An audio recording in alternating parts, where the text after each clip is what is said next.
성령님, 좋은 아침입니다. 이 시간 성령님을 초청합니다. 오늘도 내 안에 오셔서 하나님을 기쁘시게 드릴 것을 소원하게 해주세요. 오늘 말씀을 통해 구체적으로 무엇을 해야 할지를 깨닫게 해주세요. 깨달은 것을 삶 속에서 실천할 수 있도록 도와주세요. 아멘. 오늘 함께 나누실 하나님 말씀은 레위기 14장 33절에서 57절까지 말씀입니다.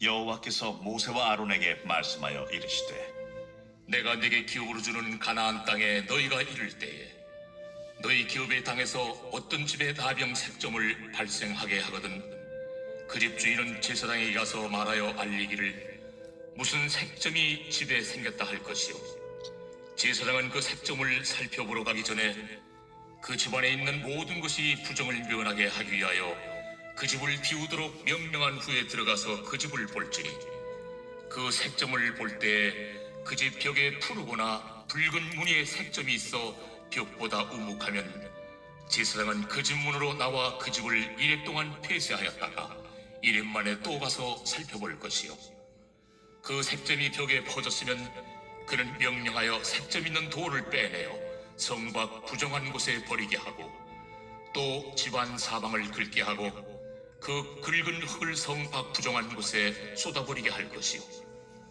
그들은 다른 돌로 그 돌을 대신하며 다른 흙으로 집에 바를지니라 돌을 빼내며 집을 긁고 고쳐 바른 후에 색점이 집에 재발하면 제사장은 또 가서 살펴볼 것이요 그 색점이 만일 집에 퍼졌으면 악성 나병인즉 이는 부정하니 그는 그 집을 헐고 돌과 그 제목과 그 집의 모든 흙을 성 밖 부정한 곳으로 내어갈 것이며 그 집을 폐쇄한 날 동안에 들어가는 자는 저녁까지 부정할 것이요 그 집에서 자는 자는 그의 옷을 빨 것이요 그 집에서 먹는 자도 그의 옷을 빨 것이니라 그 집을 고쳐 바른 후에 제사장이 들어가 살펴보아서 색점이 집에 퍼지지 아니하였으면 이는 색점이 나은 것이니 제사장은 그 집을 정하다 하고 그는 그 집을 정결하게 하기 위하여 새 2마리와 백향목과 홍색 실과 우슬초를 가져다가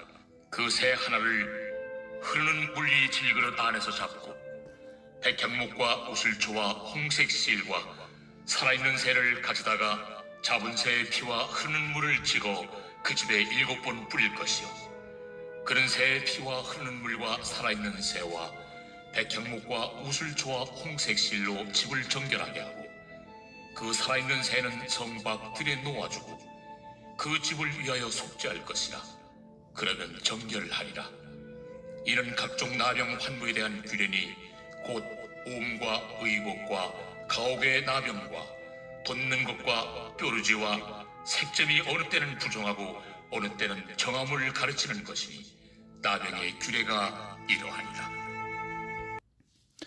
레위기 14장 33절에서 57절은 집에 발생한 악성 곰팡이의 진단과 처리에 관한 내용을 담고 있습니다.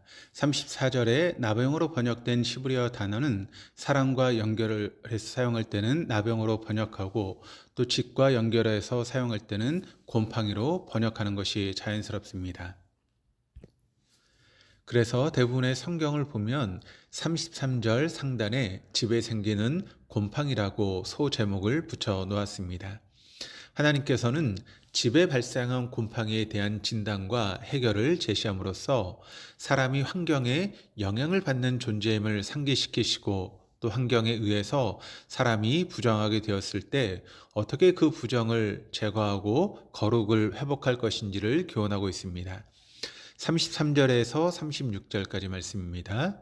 여호와께서 모세와 아론에게 말씀하여 이르시되 내가 내게 기업으로 주는 가나안 땅에 너희가 이를 때 너희 기업의 땅에서 어떤 집에 나병 색점을 발생하게 하거든 그 집 주인은 제사장에 가서 말하여 알리기를 무슨 색점이 집에 생겼다 할 것이요 제사장은 그 색점을 살펴보러 가기 전에 그 집안에 있는 모든 것이 부정을 면하게 하기 위하여 그 집을 비우도록 명령한 후에 들어가서 그 집을 볼지니 거룩하신 하나님께서는 이스라엘 자손에게 거룩한 삶을 요청하셨습니다. 이스라엘 자손이 400년 이상 집으로 생각하고 살았던 애굽은 거룩한 백성에게는 어울리지 않는 거처였습니다. 하나님께서는 이스라엘 자손을 애굽에서 건져내셨고 또 새로운 삶의 터전을 약속해 주셨습니다. 내가 내게 기업으로 주는 가나안 땅이라고 하는 표현에서 주는으로 번역된 분사 형태는 시브리어 문법에서 미래에 주어지는 것이 아니라 이미 정해진 하나님의 계획이 성취되고 있는 상태를 의미합니다. 기업은 소유나 재산을 의미하는 것으로 온 땅의 주인이신 하나님께서 가나안 땅을 이스라엘 자손에게 선물로 주셔서 그 땅의 실제적인 유익들을 누릴 수 있도록 허락하신 것을 나타냅니다. 이스라엘 자손이 광야에서는 장막 생활을 했지만 가나안 땅에서는 한 곳에 정착해서 살게 될 것이며 자연스레 장막에서 돌로 지은 집으로 주거의 환경의 변화를 맞이하게 될 것입니다. 그런데 이스라엘 자손이 하나님께서 선물로 주신 가나안 땅에서 살 때 거주하고 있던 집에 어떤 색점이 발생하면 그 집에 거주하는 사람은 제사장에게 집에 나타난 색점에 관하여 알려야만 했습니다. 제사장은 건축이나 방역에 관한 일을 하는 사람이 아닌데 집에 발생한 색점을 제사장에게 알려서 문제에 대한 진단과 처리하는 것이 흥미롭습니다. 하나님께서 집에 발생한 색점에 관한 처리를 제사장에게 주관하게 한 것은 집에 발생한 색점이 사람의 위생적인 차원의 위협뿐 아니라 영적인 차원의 위협이 됨을 의미합니다. 부정한 것, 또 부정한 상태는 방치하면 죄가 되기에 즉시 제거해야 했는데 만약 이스라엘 자손이 부정한 상태가 되면 반드시 정결 의식을 통해 부정을 제거한 뒤에 이스라엘 진영 내에 머물 수 있었습니다. 따라서 집에 발생한 색점으로 인해 집이 부정한 상태로 진단을 받으면 부정을 제거하고 정결을 회복해야 했으며 부정한 집으로 인해 사람이 부정하게 된 경우에도 정결 의식을 치러야 했기에 집에 나타난 색점의 문제를 제사장이 처리했던 것입니다. 37절, 38절입니다. 그 색점을 볼 때 그 집 벽에 푸르거나 붉은 무늬의 색점이 있어 벽보다 우묵하면 제사장은 그 집 문으로 나와 그 집을 이래 동안 폐쇄하였다가 색점이 발생했다는 신고를 받고 해당 집을 방문한 제사장은 집 안팎의 벽을 자세히 살펴보면서 색점의 상태와 벽의 상태를 진단하였습니다. 푸르거나 붉은 무늬의 색점이 있고 우묵하게 들어간 상태를 발견하면 제사장은 곧장 그 집에서 나와 그 집을 일주일 동안 폐쇄해 조치하였습니다. 이와 같은 조치는 시간이 지남에 따라 색점이 자연스레 사라질 수 있다는 것과 거룩의 기본적인 의미가 세속 혹은 부정으로부터 분리라고 하는 사실을 나타내고 있습니다. 39절에서 42절입니다. 이래 만에 또 가서 살펴볼 것이요 그 색점이 벽에 퍼졌으면 그는 명령하여 색점 있는 돌을 빼내어 성 밖 부정한 곳에 버리게 하고 또 집안 사방을 긁게 하고 그 긁은 흙을 성 밖 부정한 곳에 쏟아버리게 할 것이요 그들은 다른 돌로 그 돌을 대신하여 다른 흙으로 집에 발을 지니라. 제사장은 색점이 나타나 폐쇄 조치를 하였던 집을 다시 방문하여 집의 상태를 진단하였습니다. 그런데 일주일 동안 색점이 사라지지 않고 오히려 퍼지게 된 것을 발견하면 색점이 발생한 돌을 빼내어 부정한 곳에 버리게 하고 모든 벽의 표면을 긁어내어 부정한 곳에 버리게 하였습니다.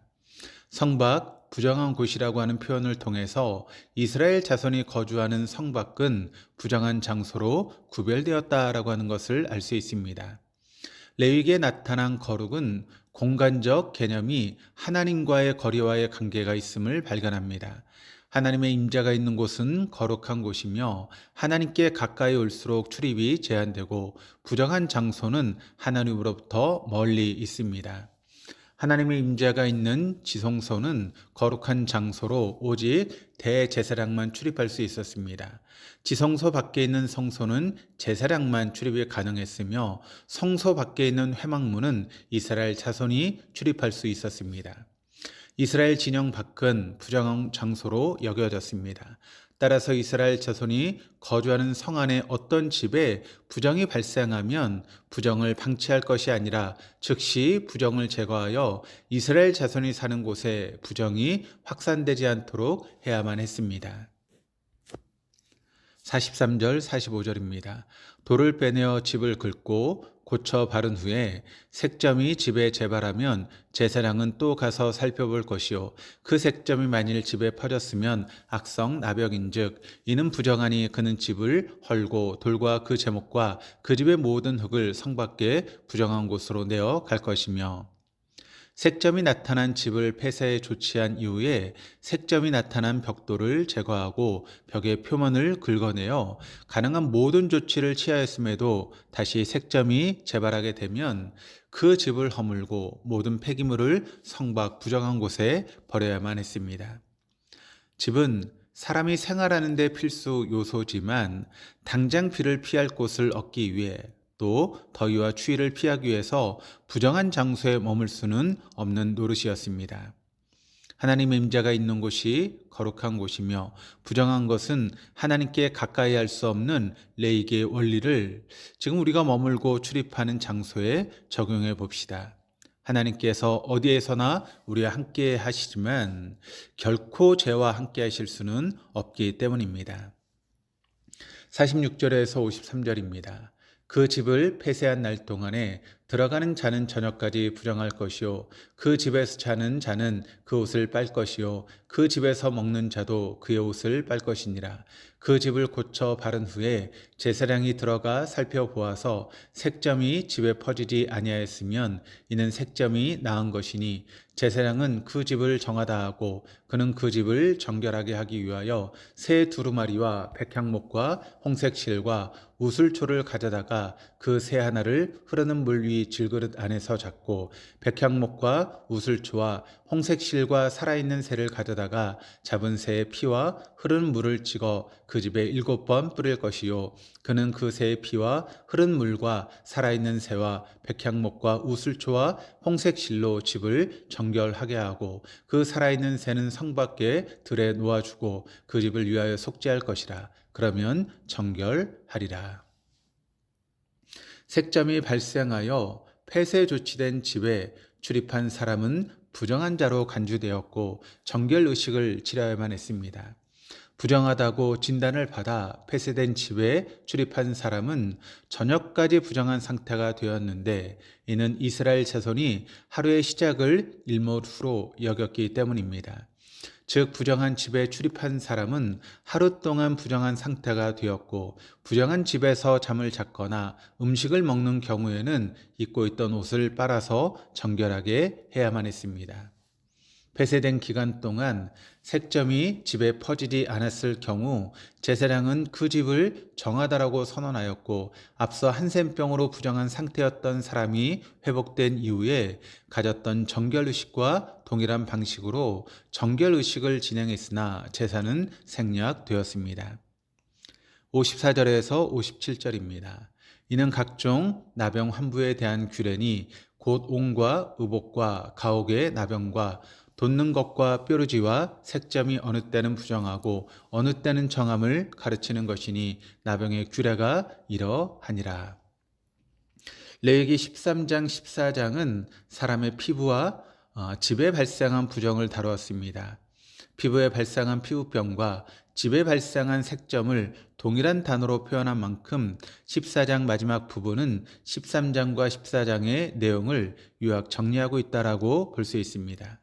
집에 발생한 색점의 진단과 처리를 통해서 거룩한 삶을 살기 위해 우리가 머무는 장소와 출입하는 장소에 영적인 주의가 필요함을 깨닫게 됩니다.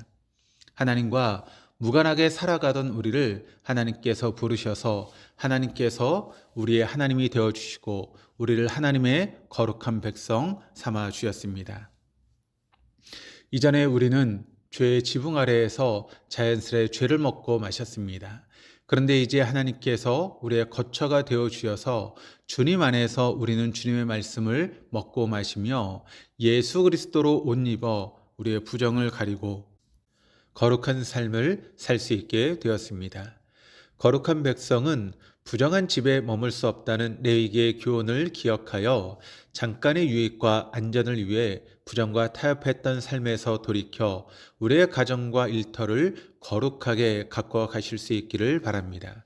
죄로 가득한 세상 속에 살면서 우리의 가정과 일터 그리고 우리를 둘러싼 그 모든 환경을 거룩하게 가꾸어 가기 위해서는 날마다 눈을 들어 주님을 바라보며 주님 앞에 겸손히 무릎 꿇고 경배하는 삶이 되어야 합니다. 십자가의 수치를 통과하여 우리에게 거룩한 삶을 선물하신 주님께서 세상을 밝히고자 헌신하는 우리의 삶을 붙들어 주실 것을 축복합니다. 기도하시겠습니다. 하나님 아버지, 오늘 말씀을 통해서 우리가 환경과 연결되어 있기에 거룩한 삶을 이루기 위해 우리가 머물고 출입하는 곳에 영적인 주의가 필요함을 깨닫게 하시니 감사합니다. 우리는 더 넓고 편안한 집에 살기 위해 수고하고 애쓰는 삶을 살면서도 거룩한 가정, 거룩한 일터를 이루기 위해 어떤 수고를 하였는지를 돌아봅니다.